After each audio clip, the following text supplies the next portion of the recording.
안녕하세요. 아토우즈 농굿을 명문대 대표 강사 정현국입니다.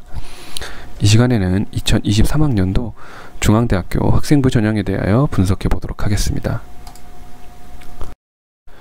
중앙대에 지원하는 학생들이 일단 가장 궁금해할 부분은 바로 학생부 종합전형에서 다빈치형 인재전형과 탐구형 인재전형으로 나누어서 선발하고 있는 이 독특한 중앙대 학생부 전형의 특성들에 대해서일 텐데요.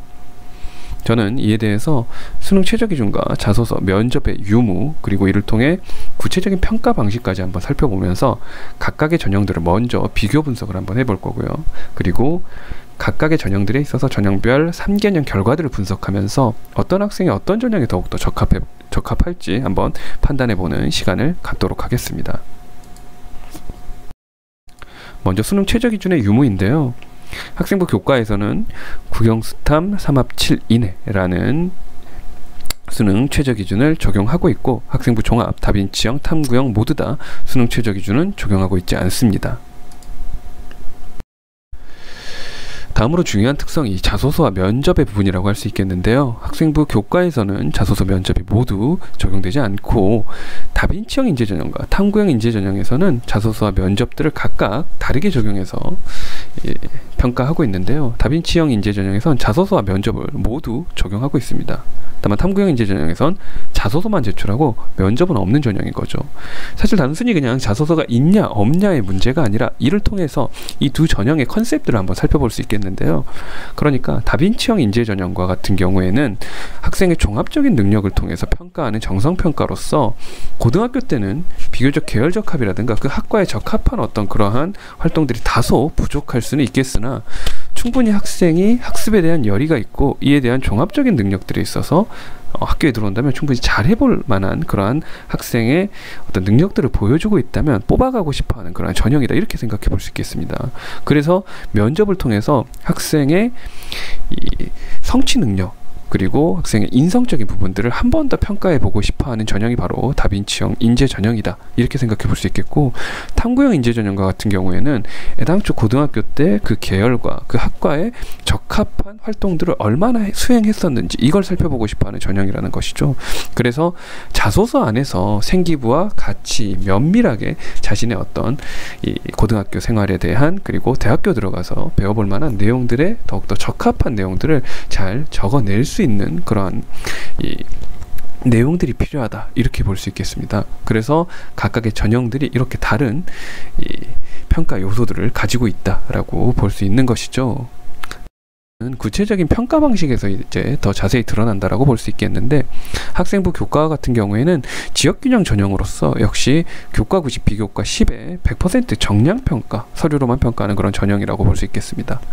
다만 다빈치형 인재전형과 탐구형 인재전형의 차이는 어디에 있냐? 바로 이 빨간색으로 표시해 놓은 부분. 그러니까 다빈치형 인재전형은 학생의 통합적인 역량을 평가하고 또 발전 가능성에 더 높은 그러한 점수를 주고 있다라는 점이 특성이라고 볼 수 있다면, 탐구형 인재전형은 통합 역량이 아니라 전공 적합성을 30% 이렇게 매기고 있는 전형이라는 거죠. 그리고 발전 가능성에 있어서도 물론 중요하긴 하지만 10% 정도의 그러한 평가 요소를 가지고 있으면서, 결국 다빈치형 인재 전형에서는 고등학교 때 전공 적합, 계열 적합에 대한 내용들은 다소 부족하지만 얼마나 고교 생활을 충실히 수행했으며 학업에 대한, 학습에 대한 이 열의가 있는가, 이러한 것들을 평가하는 전형이라면, 탐구형 인재 전형 같은 경우에는 특히나 세특과 창체 안에서 전공 적합적인 내용들을 정확하게 잘 기술하고 있는지가 중요한 평가 요소가 되는 그러한 전형이다, 이렇게 볼 수 있겠습니다.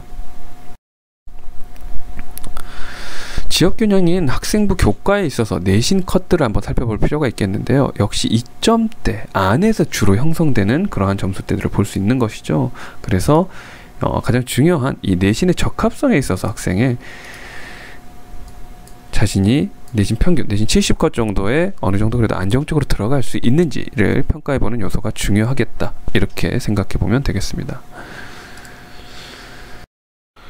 특히 학생부 교과에 있어서 모집 단위가 변화하고 있기 때문에 올해부터 변화하는 모집 단위에는 조금 더 신경 쓸 필요가 있겠습니다. 인문대학, 사회과학대학, 경제경영대학에서 이 대학 군 단위로서 모집 인원을 뽑고 있기 때문에 예전에 학과별로 뽑았었던 인원보다는 훨씬 더 많아진 그러한 대학 단위의 모집 인원이 있다. 이 정도의 변화는 숙지하고 있을 필요가 있겠습니다. 다음으로 다빈치형 인재전형의 3개년 결과, 그리고 탐구형 인재전형의 3개년 결과들을 한번 살펴볼 텐데요.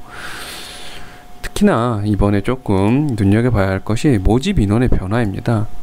이전까지는 다빈치형 인재전형과 탐구형 인재전형 거의 뭐 절반 정도씩의 분배를 통해서 각각의 다른 인재들을 각각의 학과들에서 뽑아가겠다라는 그러한 의도를 좀 보이고 있었다면, 올해에는 명백하게 다빈치형 인재전형에 더욱더 무게를 두고 학생을 선발하는 학과들이 있는 반면, 탐구형에 더욱더 무게를 두고 선발하는 학과들이 있다라는 것. 심지어 탐구형에서는 기존에 탐구형으로 뽑았었던 그런 인원들을 아예 없앰으로써 그냥 다빈치형 인재 전용으로만 또 학생들을 뽑고 있는 학과들도 있으니까, 모집 인원에 있어서 자신이 생각하는 학과가 정확하게 어떤 전형들에 조금 더 무게를 두고 있는지 살펴볼 필요가 있겠습니다.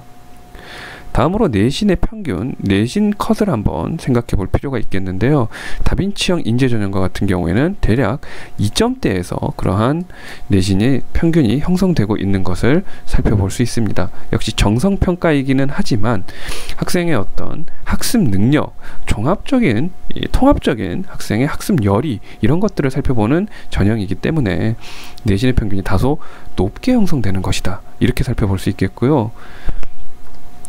탐구형과 살펴볼 때 그 차이는 더욱더 명확하게 두드러집니다. 역시 앞에서 잠깐 얘기했었던 대로 모집 인원에 있어서 올해는 모집하지 않는 학과들이 꽤 많이 늘어났으니까, 또 오히려 탐구형으로 더 많이 학생들을 선발하는 그런 학과들이 있으니까 이는 한번 살펴볼 필요가 있겠습니다. 그리고 내신의 평균에 있어서 역시 탐구형 인재 전형이라는 이 이름답게 전공 적합성, 학생의 계열 적합적인 활동에 대한, 생기부에 대한 정성적 평가가 이루어지기 때문에 평균 점수는 내신의 점수가 다빈치형보다 더 낮게 형성될 수 있다. 이렇게 볼 수 있겠죠. 아무래도 또한 생기부에 변별력이 좀 있는 학교들, 가령 뭐 특목고라든가 자사고들이라든가 이런 데에서 조금 더 점수를 받아가기도 하는 그러한 전형의 형태가 탐구형 인재전형이다. 이렇게 볼 수 있겠습니다.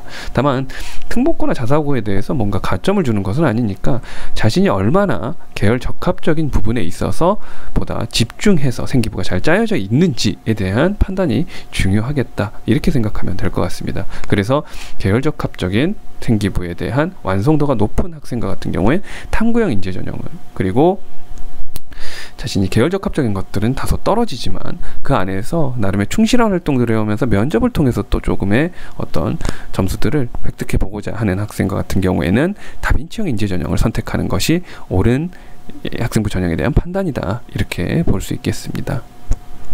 더욱더 자세한 사항은 아토즈 학원으로 언제든지 문의를 하시기 바랍니다.